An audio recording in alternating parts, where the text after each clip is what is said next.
नमस्कार दर्शकों, ऐसे न्यूज़ के आज के कार्यक्रम में आपका एक बार फिर से स्वागत है। विस्तार से खबरें जानने से पहले एक बार नजर डालते हैं आज की हेडलाइंस पर। उत्तर प्रदेश के पीलीभीत में गंगा स्नान कर लौट रहे श्रद्धालुओं की एक भीषण सड़क हादसे में दर्दनाक मौत। 22 जून को अफगानिस्तान में आए भूकंप ने मचाई भीषण तबाही। भूकंप में 1000 से अधिक लोगों की हुई मौत। अग्निपथ योजना के खिलाफ देश भर में हुए विरोध प्रदर्शन के बाद योजना के खिलाफ दायर की गई 3 याचिकाएं। आर्थिक तंगी से नहीं उबर पा रहा है श्रीलंका। 5 दिन से पेट्रोल पंप पर लाइन में लगे एक ट्रक ड्राइवर की हुई मौत। परिवार आईडी में गड़बड़ी के चलते हिसार के एक गरीब परिवार को सरकारी योजनाओं के लाभ से रहना पड़ रहा है वंचित। हिमाचल प्रदेश में एक ठग ने अपने आप को बताया गुरु नानक जी की आत्मा।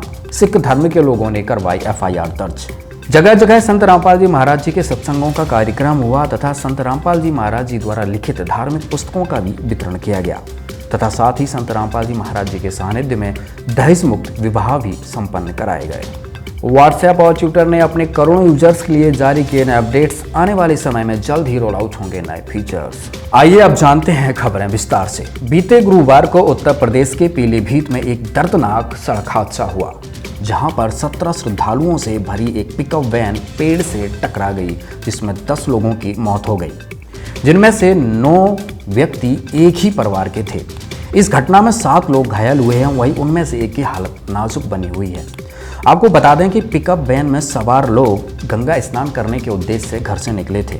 सभी श्रद्धालु गंगा स्नान करके वापस अपने घर की ओर लौट रहे थे और बीच रास्ते में ऐसी दुर्घटना हो गई, जिसके बारे में कभी किसी ने सोचा भी नहीं था। यह घटना बेहद दुखद है, लेकिन एक सवाल भी खड़ा करती है, क्या गंगा में नहाने से मनुष्य को कोई लाभ मिल सकता है? यदि हाँ, तो इस परिवार को वो लाभ क्यों नहीं मिला? और यदि नहीं, तो लाखों लोग गंगा स्नान करने क्यों जा रहे हैं? गंगा स्नान के विषय में परमेश्वर कबीर जी के कुछ दोहे हैं जो मनुष्य को सही दिशा दे रहे हैं।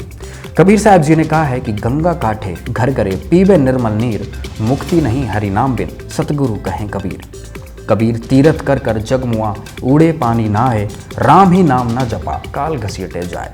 मल मल धोए शरीर को, धोए न मन का मैल, नाहे गंगा गोमती रहे बैल के बैल।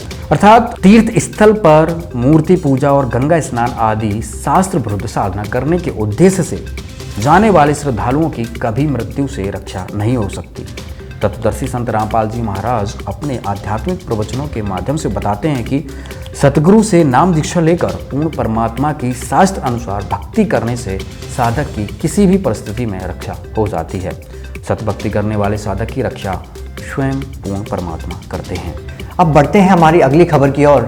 जानते हैं 6.1 तीव्रता के शक्तिशाली भूकंप के झटके के बाद कैसी है अफगानिस्तान की वर्तमान स्थिति। अफगानिस्तान में बीते बुधवार के दिन आए शक्तिशाली भूकंप में करीब 1000 लोगों की मौत हो गई है, जबकि 3200 से भी अधिक लोग घायल बताए जा रहे हैं। अफगानिस्तान के आपात सेवा अधिकारी शराफुद्दीन मुस्लिम ने जो मृतकों की संख्या बताई है, उसके आधार पर ये 2002 के बाद का सबसे विनाशकारी भूकंप है। वहीं 1998 में अफगानिस्तान के उत्तर पूर्वी इलाकों में 6.1 की तीव्रता वाले भूकंप में कम से कम 4500 लोग मारे गए थे। बता दें कि बुधवार को महसूस किए भूकंप के झटकों की रिक्टर पैमाने पर 6.1 तीव्रता थी, जबकि इसका केंद्र अफगानिस्तान के खोस्त शहर से करीब 44 किलोमीटर दूर और 51 किलोमीटर की गहराई पर था। अफगानिस्तान में इस भीषण तबाही के बाद भारत, पाकिस्तान और अमेरिका समेत कई देशों ने अफगानी लोगों के लिए मदद का हाथ बढ़ाया है। वहीं तालिबान सरकार ने भी मृतकों के परिवार को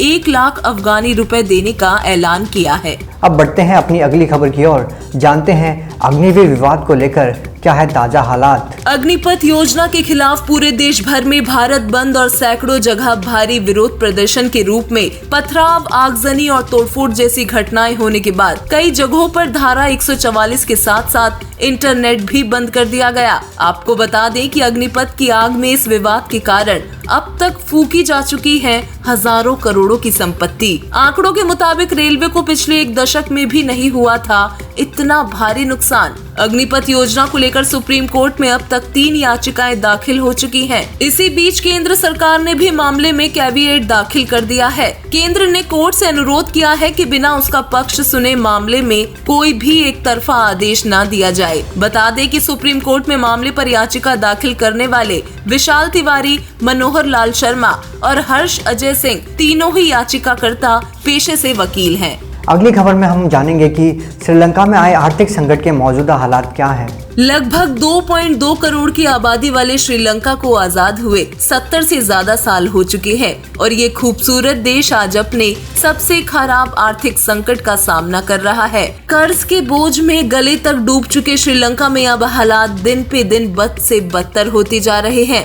एक तरफ जहां रोजाना के इस्तेमाल की चीजें महंगी हैं, तो वहीं मार्केट में उनका मिलना भी मुश्किल होता जा रहा है। पेट्रोल पंपों पर डीजल और पेट्रोल के लिए गाड़ियों की लंबी कतारें लग रही हैं और लोगों को ईंधन के लिए कई दिनों तक कतार में खड़ा होना पड़ रहा है। श्रीलंका के पश्चिमी राज्य में एक पेट्रोल पंप पर 5 दिनों तक लाइन में खड़े रहने के बाद 63 साल के एक ट्रक ड्राइवर की मौत की खबर सामने आई है। बता दें कि ईंधन खरीदने के लिए लाइन में लगने के दौरान हुई ये देश की 10वीं मौत है। कतार में अपनी बारी का इंतजार करते हुए मरने वाले सभी पुरुष थे और उनकी उम्र 43 से 84 वर्ष के बीच थी। कतार में लगने के दौरान जान गंवाने वाले अधिकतर लोगों की मौत दिल का दौरा पड़ने के कारण हुई है। हरियाणा के अधिकारियों द्वारा एक गरीब परिवार को परेशान किया जा रहा है। ये बात संत रामपाल जी महाराज जी के भक्तों को पता लगने के बाद उन्होंने ऐसे न्यूज की टीम को अवगत कराया। देखिए हमारी पूरी रिपोर्ट। ये खबर है हिसार के निवासी धर्म सिंह और उनके परिवार से जुड़ी, जिनको पिछले 6 महीनों से सरकारी अधिकारियों और कर्मचारियों द्वारा नाजायज रूप से प्रताड़ित किया जा रहा है।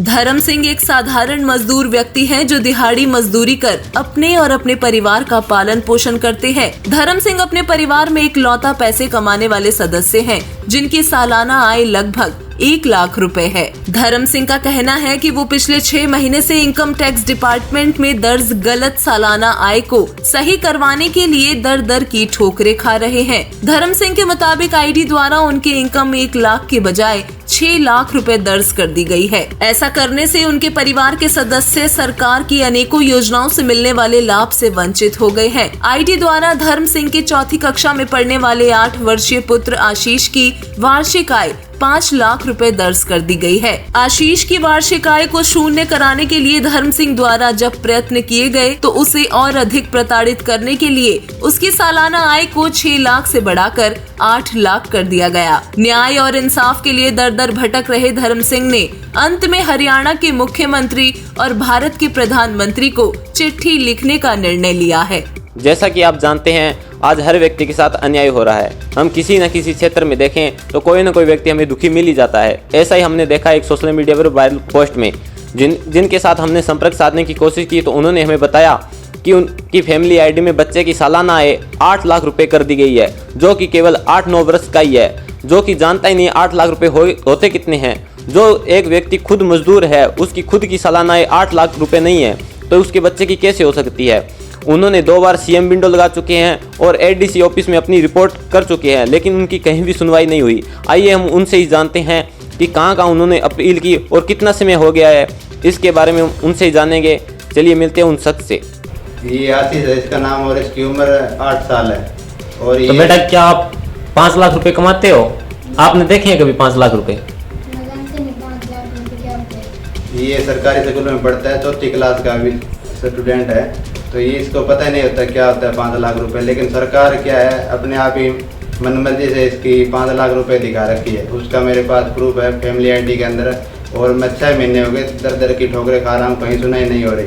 ये फैमिली आईडी 8/4/2022 को ये मैंने निकलवाई है। इसमें आप देखो, ये तो ऊपर तो ठीक है, लेकिन यहाँ ये आशीष नाम से है, लड़का है मेरा आशीष, पिता का नाम धर्म सिंह, माता पूनम, और ये इसकी डेट ऑफ बर्थ है 8/12/2013। और ये इसकी इनकम आप देखो कितना एक घटिया काम किया है भाई। बच्चे की इनकम 5 लाख रुपए कर रखी है, ये तो सरासर अन्याय है। 5 लाख रुपए ये 8 साल का बच्चा कैसे कमाएगा। और उसके बाद ये देखो आप, ये इसका आधार कार्ड है, इसमें इसकी डेट ऑफ बर्थ भी है 8/12/2013। और ये इसका बर्थ सर्टिफिकेट है, जन्म प्रमाण पत्र है, इसमें आप देख सकते हैं ये दे रखी है इसमें, ये 8/12/2013 आशीष है। और इसके बाद ये देखो आप, एक कमाल की बात है, ये जो मेरे पास चंडीगढ़ से कॉल आया था भी आपकी समस्या का समाधान कर दिया गया, तो मैंने उसके अगले दिन ये प्रिंट निकलवाया था।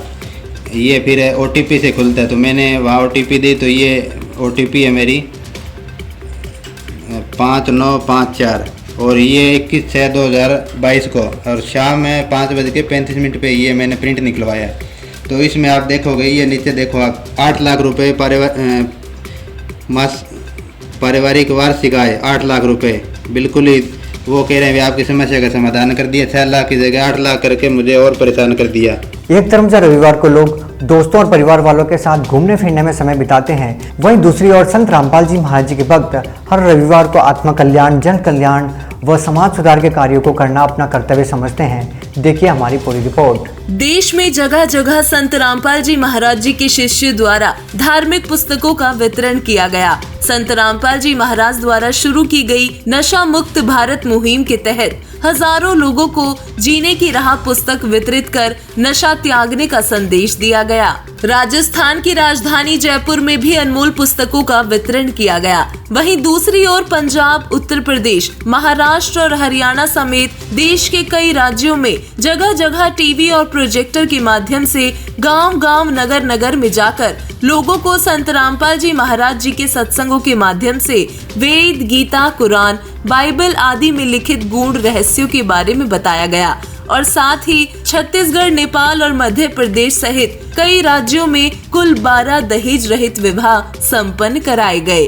विवाह करने वाले जोड़ों ने बताया कि उनके गुरुजी संत रामपाल जी महाराज द्वारा दी गई सद्भक्ति की राह और आध्यात्मिक शिक्षा पर चलते हुए उन्होंने दहेज रूपी दैत्य को त्याग कर जीवन भर एक साथ रहने का संकल्प लिया है।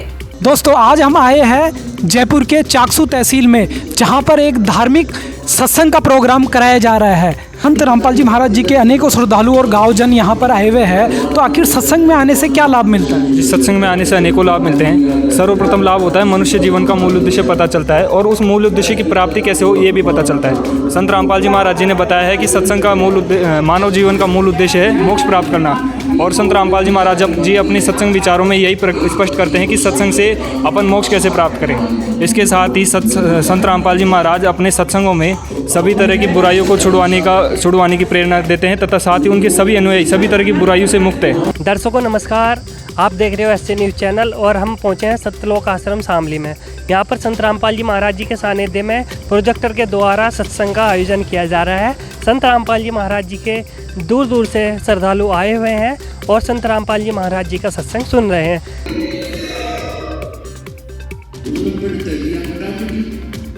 नमस्कार सच्चाई, आप कहाँ से आई है? सरजापुरा से। ये बताइए, संत रामपाल जी महाराज युवा पीढ़ी को किस तरह से सुधार रहे हैं? संत रामपाल जी महाराज सामाजिक बुराइयां जैसे दहेज प्रथा, नशा, भ्रष्टाचार से मुक्त कर रहे हैं। इसके लिए उन्होंने जीने की राह पुस्तक लिखी है। इस पुस्तक को पढ़कर समाज बुराइयों से मुक्त हो रहा है, बुराई छोड़ने को मजबूर हो रहा है। संत रामपाल जी महाराज समाज को आध्यात्मिकता की ओर अग्रसर कर रहे हैं। नमस्कार सर। सत साहेब जी। क्या नाम है सर आपका? मेरा नाम तरसेम दास है जी। तरसेम जी, आज कल आप जैसे युवा सिनेमा घरों में जाना, फिल्में देखना, गाने सुनना आदि करते हैं और आप सत्संग में आए हुए हैं। जी, सत्संग में और सिनेमा घरों में बहुत बड़ा अंतर है। सिनेमा घरों ने हमें क्या दिया, बॉलीवुड ने, हॉलीवुड ने हमें क्या दिया? देखिए, जितने भी हथियार हैं, नशे हैं, गलत काम हैं, गैंगरेप हैं, इन सबको प्रमोट करते हैं फिल्में। तो इस प्रकार आप जैसे बता रहे हो कि फिल्में, नशे और इन चीज़ों को प्रमोट कर रहे हैं, तो संत रामपाल जी का इस विषय में क्या समाज सुधार में योगदान है, उस पर थोड़ा सा बताइए। जी, संत रामपाल जी महाराज का समाज सुधार में बहुत बड़ा योगदान है, जिसमें विशेष है दहेज मुक्त शादियाँ और जो नशाखोरी है, बहुत बड़ा एक दानव का रूप जो ले चुका है नशा जो है समाज में, तो उस नशे से पीछा छुड़वाया जा रहा है सर। तो हम देखते हैं जो हमारे साथी हैं, युवा जो हमारे मित्र हैं, हमारे साथ पढ़े हैं, हमारे साथ खेले कूदे हैं, आज उनका जीवन जो है नर्क से भी बदतर हो गया है, क्योंकि हज़ारों नशे उन्होंने मतलब जो ग्रहण कर लिए हैं, वो नशे अब छूट नहीं पा रहे। लाख हज़ार कोशिश करने के बाद भी वो नशे नहीं छूट रहे। संत रामपाल जी आज तक कितने लोगों का नशा छुड़वा चुके हैं? लगभग 50 लाख से ऊपर लोगों का नशा जो संत रामपाल जी महाराज छुड़ा चुके हैं, और इसके लिए वो कोई भी दवाई या किसी भी तरह का इंजेक्शन या कोई भी किसी तरह का ट्रीटमेंट नहीं देते हैं, सिर्फ आध्यात्मिक ज्ञान देते हैं जो शास्त्रों से प्रमाणित है। इस प्रकार आपने देखा कि संत रामपाल जी दहेज मुक्त व नशा मुक्त समाज तैयार कर रहे हैं और तरह तरह की जितनी भी कुरीतियां उनका नाश कर रहे हैं। टेलीग्राम और सिग्नल जैसी ऐप्स पर शिफ्ट हो रहे यूजर्स को रोकने के लिए अंततः व्हाट्सएप ने भी भारत में मस्ट नीडेड फीचर्स को लॉन्च कर दिया है। व्हाट्सएप ने अब ग्रुप्स की लिमिट को 256 से बढ़ाकर 512 कर दिया है। इसी के साथ अब यूजर्स को 100 MB की बजाय 2 GB तक की वीडियोस, डॉक्यूमेंट्स और फाइल्स आदि को भेज सकते हैं। व्हाट्सएप ने ग्रुप कॉलिंग के दौरान अब म्यूट और पर्सनल मैसेज करने का ऑप्शन भी दे दिया है। व्हाट्सएप के मुताबिक यह सारे फीचर्स धीरे धीरे सभी यूजर्स में रोल आउट होंगे। वहीं दूसरी ओर ट्विटर ने भी अपने डेस्कटॉप वर्जन के लिए एक नया फीचर्स लॉन्च किया है। अब डेस्कटॉप यूजर्स के लिए ट्विटर ने नोट्स नाम का नया फीचर्स दिया है। ट्विटर की 280 कैरेक्टर्स की लिमिट से परेशान यूजर्स अब इस नए फीचर्स को यूज करके लंबे नोट्स को ट्विटर पर पोस्ट कर सकेंगे। आज की हमारी पेशकश में बस इतना ही। जुड़े रहिए ऐसे न्यूज चैनल के साथ। धन्यवाद।